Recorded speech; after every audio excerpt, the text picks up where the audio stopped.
নমস্কার, আমার নাম শর্মা হালদার। আমার বয়স 45। আমি পুষ্পারাজকুমার থেকে এসেছি। আমি অ্যাকচুয়ালি এখানে এসেছিলাম ওজন কমানোর জন্য। আমি এই ক্লাবের সন্ধান পেয়েছি, তার জন্য ঈশ্বরের কাছে আমি ধন্যবাদ জানাই। আমি বাঁচার আশা পেয়েছি এখানে এসে। তো ওজন কমানোর জন্য আমি প্রথম এখানে আসি। তো ওজন কমানোটা আমার ওজন বেড়ে যাচ্ছিল, আবার আমার কোমরে হাঁটুতে যন্ত্রণা হতো, এত যন্ত্রণা হতো যে আমি কান্নাকাটি করতাম, রাতে ঘুমোতে পারতাম না, হাঁটতে চলতে কষ্ট হতো, কোনো কাজ করতে পারতাম না। বাথরুম যেতাম, দেয়াল ধরে ধরে বাথরুম যেতাম। আগে থেকে রেডি হতাম বাথরুম যেতে হবে বলে, দেয়াল ধরে ধরে এরকম অবস্থা। ছাদে উঠেছি, ছাদ থেকে আর নামতে পারছি না, বসে বসে কাঁদছি। আমার বাড়িতে কেউ নাই, কাউকে বলবো যে আমাকে নামিয়ে দাও। অনেক কষ্ট করে উঠেছি একতলার ছাদে, এত কষ্ট পেয়েছি। হাঁটা চলে তো দূরে কথা, কোনো কাজ করতে পারতাম না, রান্না করতে পারতাম না। এই কষ্টের জন্য আমি এখানে ক্লাবে প্রথম আসি যে আমার এই ওজন কমালে আমার ব্যথাটাও কমবে। ডাক্তার বলতে এই সহ্য করতেই হবে। ওষুধ খেতাম, কমতো না, আবার হতো, আবার ডাক্তার দেখাতাম, প্রচুর ওষুধ খেয়েছি। তা আমি ক্লাবে যেদিন আসি, সেই দিন 4 দিন হওয়ার পর, ক্লাবে 4 দিন আমি এখানে সেই ট্যাবলেট খাই। খেয়ে আমি বুঝতে পারি যে আমার শরীরে অনেক এনার্জি এসছে, আমার শরীর হালকা পাতলা লাগছে।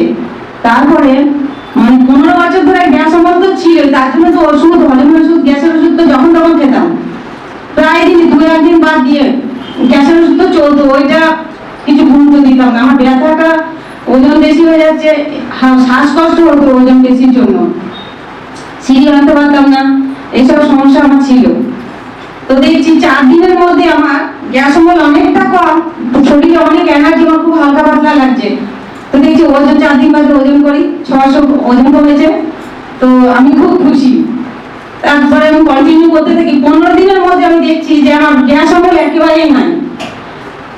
আমার তো রেগুলার ওষুধ চলতো, গ্যাসের হজমের ওষুধ খেতাম, ব্যথাটাও দেখছি অনেক কম। তা আমি ক্লাবে আসা শুরু করে আমি থামি না, যে আমি এখানেই ভালো হয়ে যাব। তারপরে এছাড়া এই যে কোমরে যন্ত্রণা, হাঁটু যন্ত্রণার জন্য আমি যে কষ্ট পাচ্ছিলাম, সেই কষ্ট হতে অনেকটা আমার ভালো লাগছে। সেটা থেকে আমি বেরিয়ে এসেছি। আমার বুকে যন্ত্রণা হতো, যেটা হচ্ছে সিঁড়ি ভাঙতে পারতাম না, একতলা ছাদে উঠতে পারতাম না, শ্বাসকষ্ট হতো, হাঁপাতাম, বুকে ব্যথা করতো। কতবার ইসিজি করেছি আমি, ডাক্তার দেখিয়েছি, কিন্তু সেইগুলো আমার আর নেই। তারপরে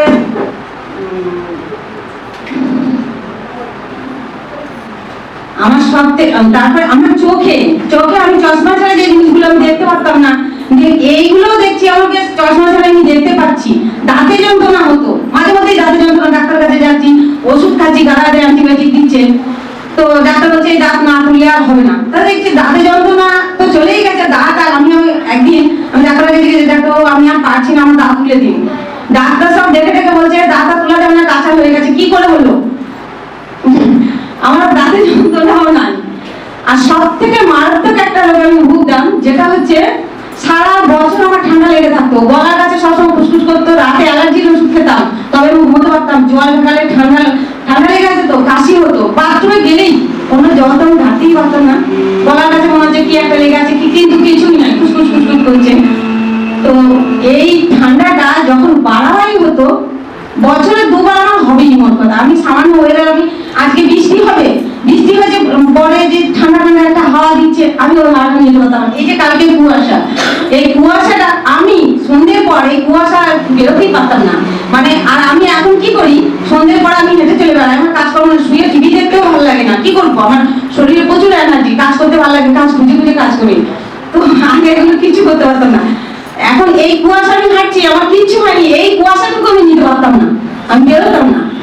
তো আর বছরে 2 বার আমার ঠান্ডা যে লাগতো, 2 থেকে 2.5 মাস আমি বোবা হয়ে থাকতাম, যেটা হচ্ছে লোকের সামনে আমি যেতাম না, কথা বলতে হবে, কথা বললে আমার গলার মধ্যে, কানের মধ্যে যন্ত্রণা করতো।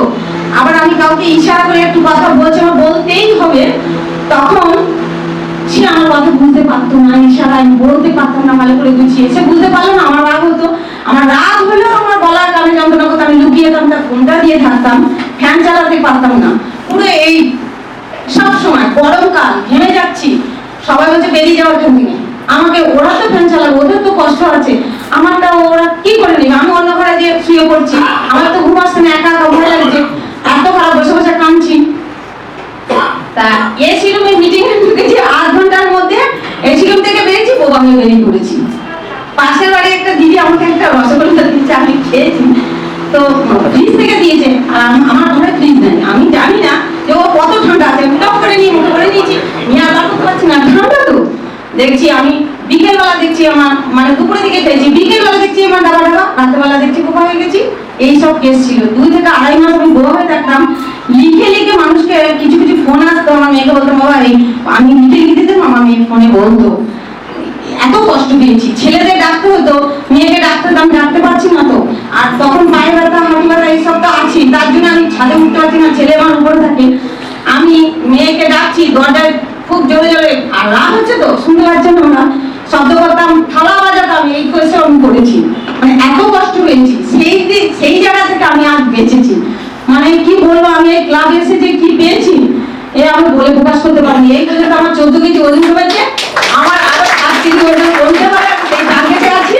তারপরে আমি খুব খুশিতে আছি।